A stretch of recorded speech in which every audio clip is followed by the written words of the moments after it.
put our intercept at 0, we count up 5 over 3. Down 5, left 3. We connect the dots.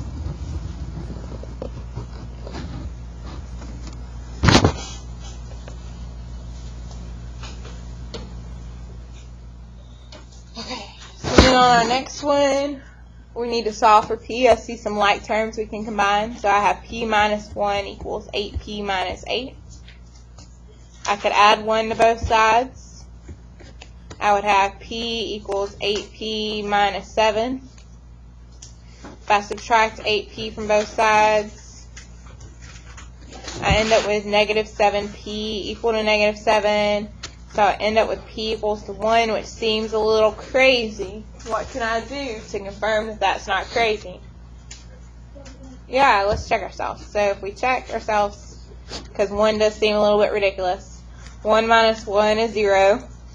The other side, 5 times 1 plus 3 times 1 minus 8. Well, that ends up being 8 minus 8, which is also 0. So we're not crazy. It does check out. Okay, Jorgen, who was in charge of your group yesterday? Perfect. It's all going to work out well. Let me see your papers today. Okay. Perfect. Yesterday, we started working on the LTF packet. We're going to swap up who's in charge of what group. Super important. We're going to change who's in charge of what group, and we're going to make sure we're clear on what I'm looking for, because yesterday, no offense, but life was getting a little sad there for a while. Number 1 says complete a table of values and a graph. We actually did part of that together. Jorgen has that together.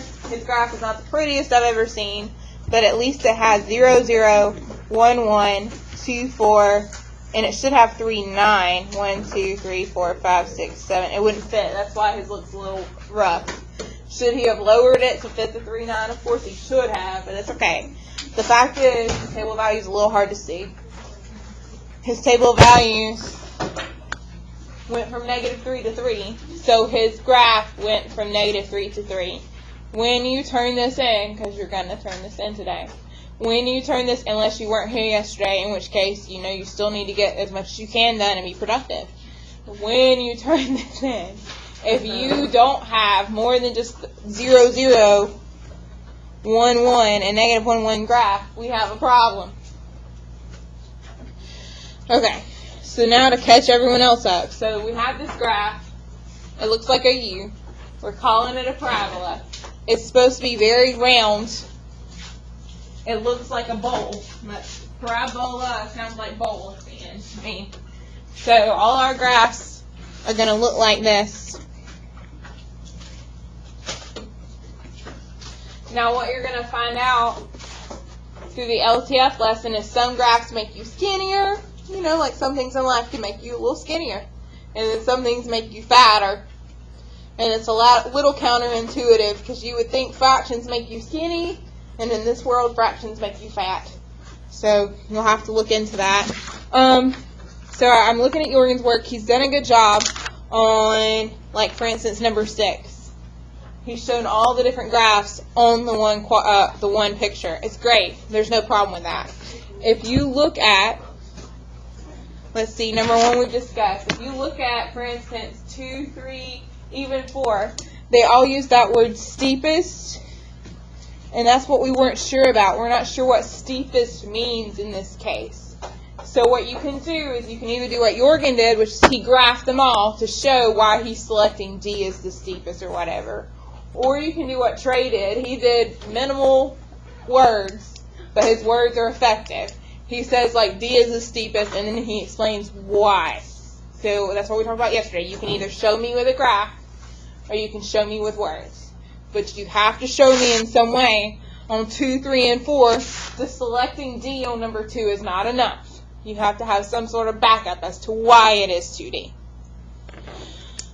So 2, 3, and 4, our goal yesterday was through number 7.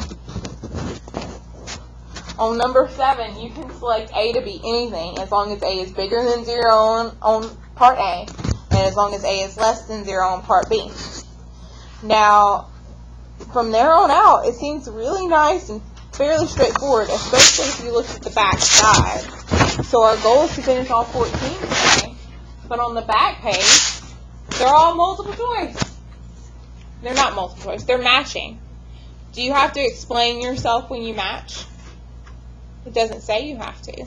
So the back side, you don't even have to explain. Maggie can say number 1 goes with graph A, number 2 goes with graph B. She doesn't even have to explain why she's making the selection she is.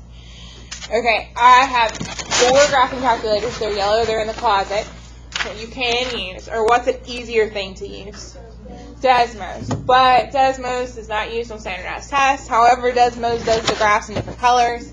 I picked Jorgen on purpose because I noticed he did his graphs like this.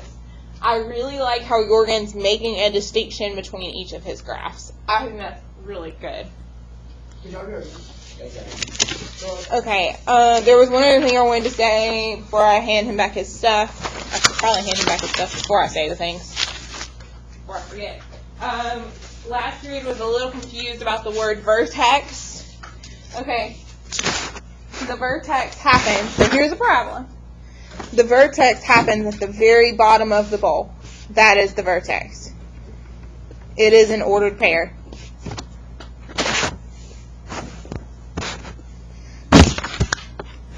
Now with my parabola going this way, is that a minimum or a maximum?